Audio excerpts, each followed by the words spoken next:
ಕಲಘಟಗಿ ತಾಲೂಕಿನ ಸುಕ್ಷೇತ್ರ ಬೆಲವಂತರ ಗ್ರಾಮದಲ್ಲಿ ಸರ್ವಧರ್ಮಗಳ ಸದ್ಭಕ್ತರ ಸದಿಚ್ಛೆಯ ಮೇರೆಗೆ ರವಿವಾರ ಬೆಳಗ್ಗೆ ಶ್ರೀ ಗುರು ಚನ್ನಬಸವೇಶ್ವರ ಶಿವಯೋಗಿಗಳವರ 91ನೇ ಮತ್ತು ಶ್ರೀ ಗುರು ಸಿದ್ದರಾಮೇಶ್ವರರ 34ನೇ ಪುಣ್ಯ ದಿನಾಚರಣೆ ಹಾಗೂ ಜಾತ್ರಾ ಮಹೋತ್ಸವ ಮತ್ತು ಸಾಯಂಕಾಲ ರಥೋತ್ಸವವನ್ನು ಅಪಾರ ಭಕ್ತರಿಂದ ಜರುಗಿಸಲಾಯಿತು.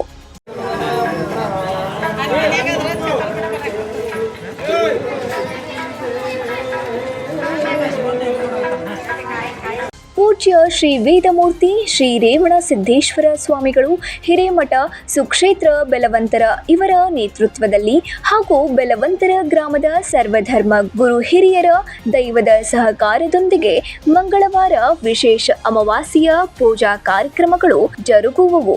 ನಾಡಿನ ವಿವಿಧ ಮೂಲೆಗಳಿಂದ ಅಪಾರ ಪ್ರಮಾಣದ ಭಕ್ತರು ಆಗಮಿಸಿ ಶ್ರೀಗಳ ಕೃಪಾಶೀರ್ವಾದವನ್ನ ಪಡೆದರು.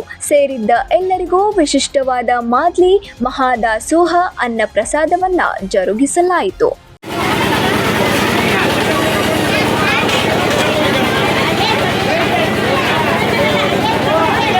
ಕಲ್ಲೂರಿನ ಶ್ರೀ ವೇದಮೂರ್ತಿ ಗದಗಯ್ಯ ಸ್ವಾಮಿ ಹಿರೇಮಠ್ ಅವರಿಂದ ಉಭಯ ಶ್ರೀಗಳವರ ಕರ್ತೃ ಗದ್ದಿಗೆ ಶ್ರೀ ರೇಣುಕಾಚಾರ್ಯ ಮೂರ್ತಿಗೆ ವೇದೋಕ್ತ ರುದ್ರಾಭಿಷೇಕ ಹಾಗೂ ಸಹಸ್ರ ಬಿಲ್ವಾರ್ಚನೆ, ನಂತರ ಉಭಯ ಶ್ರೀಗಳವರ ಭಾವಚಿತ್ರದೊಂದಿಗೆ ಪಲ್ಲಕ್ಕಿ ಮಹೋತ್ಸವ, ಸಕಲ ವಾದ್ಯ ಭಜನಾ ಮಂಡಳಿಯೊಂದಿಗೆ ಗ್ರಾಮದಲ್ಲಿ ಹೊರಟು ಮಧ್ಯಾಹ್ನ ಶ್ರೀಮಠವನ್ನ ತಲುಪಿತು.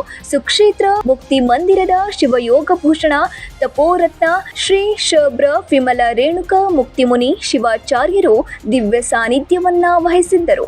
ಕಲಘಟಗಿಯ ಶ್ರೀ 12 ಮಠದ ರೇವಣ ಸಿದ್ದೇಶ್ವರ ಸ್ವಾಮಿಗಳು ಆಗಮಿಸಿ ಉಪದೇಶಾಮೃತವನ್ನ ನೀಡಿದರು. Iliyas Kidadannanavar, 9 live news, Kalghatgi.